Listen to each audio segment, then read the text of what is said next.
Hello friends, আজকে আবার চলে এসেছি একটা মিষ্টি রেসিপি নিয়ে। এই মিষ্টি বানানোর জন্য না দুধ লাগবে না ছানা লাগবে। মাত্র 10 টাকা খরচা করে আমরা এই অসাধারণ টেস্টি মিষ্টিটা বাড়িতে খুব সহজে মাত্র 10 মিনিটের মধ্যে বানিয়ে নিতে পারবো। ওপরে আওয়াজটা শুনলে কতটা মুচমুচে। ঠিকঠাক বুঝে বানালে এই মিষ্টির মতো সহজ মিষ্টি আর একটাও হয় না। খুব সহজে যে কেউ এই মিষ্টিটা বানিয়ে নিতে পারবে। খেতে কিন্তু দারুণ লাগে যদি ঠিকঠাক বানানো হয়। তো চলো দেরি না করে শুরু করি আজকের রেসিপি। এই মিষ্টি বানানোর জন্য এখানে আমি নিয়েছি 6 পিস ব্রেডের স্লাইস। তোমরা চাইলে এই কালো অংশটাকে বাদ না দিয়েও এই মিষ্টিটা বানাতে পারো, তবে বাদ দিলে দেখতে ভালো লাগে, শুধু এই জন্য বাদ দেওয়া। ইচ্ছে না থাকলে এটাকে বাদ দেবে না। এভাবে আমি ব্রেডের চারধারে যে কালো অংশটা আছে সেটাকে বাদ দিয়ে দিলাম। নিয়ে নিলাম একটা ব্রেডের স্লাইস। এটাকে ঠিক 3 কোনা করে কেটে নিতে হবে। তোমরা চাইলে স্কোয়ার করেও কাটতে পারো, তবে 3 কোনাটা দেখতে একটু ভালো লাগে, সেজন্য এভাবে 3 কোনা করে কেটে নিতে হবে। আমি কেটে নিয়েছি। আর গ্যাস ওভেনে আমি বসিয়ে দিয়েছি ফ্রাই প্যান, আর নিয়েছি সাদা তেল। আমি আজকে দুরকমভাবে এই মিষ্টিটা করা দেখাচ্ছি। তেল হালকা একটু গরম হতে হতেই আমরা এই ব্রেডের স্লাইসগুলো এক এক করে এর মধ্যে দিয়ে দিচ্ছি। আজকে আমি একটা দেখাচ্ছি তেল দিয়ে ভেজে বানানো, আর একটা দেখাবো একদম শুকনোভাবে সেকেও কিন্তু এই মিষ্টিটা একই রকম টেস্ট হয়। তেল দিয়ে ভেজে করলে এর রঙটা খুব তাড়াতাড়ি লাল হয়, আর সেকে করলে একটু সাদা হয়, এইটুকুই তফাৎ। তাছাড়া মিষ্টির টেস্টে কিন্তু কোনো রকম হেরফের হবে না। ভালোভাবে কিন্তু আমাদের প্রথমে এই ব্রেডগুলোকে কড়া করে ভাজতে হবে। চাই তুমি তেলে ভাজো বা তেল ছাড়া, গ্যাসের ফ্লেম কমিয়ে দিয়ে ভাজতে হবে। আর এটাকে যেমন টোস্ট বিস্কিট হয় একদম একটু কড়া ধরনের, ঠিক ওইভাবে কিন্তু আমাদেরকে এভাবে ব্রেডের স্লাইসগুলোকে ভেজে ভেজে তুলতে হবে। তো আমি এখানে তেল দিয়ে যেহেতু ভাজছি, দেখো খুব তাড়াতাড়ি এখানে কালার ধরে গেল। তেল দিয়ে ভাজলে এরকমইভাবে কালার চলে আসবে। আর যদি তোমরা তেলটা না দিতে চাও তাহলে সেকে করবে হালকা একটু করে, যেমন আমরা ব্রেড অনেক সময় তেল দিয়ে ভাজি, ঠিক তেমন করে হালকা একটু তেল বুলিয়ে দিয়ে ওর মধ্যে সেকে নেবে, কিন্তু কড়া করেই নামাতে হবে। তো এখানে আমার প্রথম লটের ভাজা হয়ে গেছে মিষ্টিগুলো, আমি এগুলোকে তুলে নিচ্ছি। ঠিক একই লটে দেখো আমি এখানে ভেজেছি, এর মধ্যে কিন্তু কোনো রকমের এক ফোঁটাও দেখো তেল নেই। ওই প্যানের মধ্যেই বসিয়েছি আর এরকম সেকে সেকে করছি। যেটুকু তেল ছিল তাতে হালকা একটা কালার ধরেছে, আর এভাবে করতে হবে।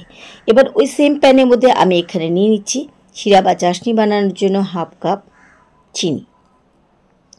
এর মধ্যে দিচ্ছি হাফ কাপেরও কম হাফ জল।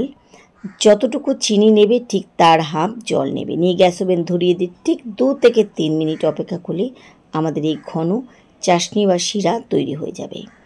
খুব একটা সময় কিন্তু লাগে না। গ্যাস ওভেনের ফ্লেম এখন কিন্তু বাড়িয়ে দিতে হবে, দিয়ে অনবরত এভাবে স্প্যাচুলা চালিয়ে চিনিটাকে কিন্তু ডিজলভ করে নিতে হবে। চিনিটা খুব তাড়াতাড়ি গলে গিয়ে কিন্তু একটা ঘন শিরা তৈরি হয়ে যাবে। আর আমাদের ঘন শিরাটাই কিন্তু আজকের মিষ্টির জন্য দরকার। তো এখানে দেখো ভালোভাবে চিনি আমার গলে গেছে। আমি বললাম না এই শিরা বানাতে বড় জোর 2 থেকে 3 মিনিট সময় লাগে। মিষ্টিটা যদি একটু বুঝে ভিডিওটা ফলো করে ভালোভাবে করো তাহলে প্রথম স্টেপেই কিন্তু তোমাদের মিষ্টিটা খুব ভালো তৈরি হবে। আর যারা বুঝে করবে না তাদের কাছে কিন্তু ব্রেড যেহেতু নেতিয়ে যাবে, সেজন্য বলছি রেসিপিটাকে ভালো করে ফলো করো। তোমাদের মিষ্টিটাও কিন্তু এরকম উপরটা মুচমুচে, ভেতরে কিন্তু একদম সফট হবে।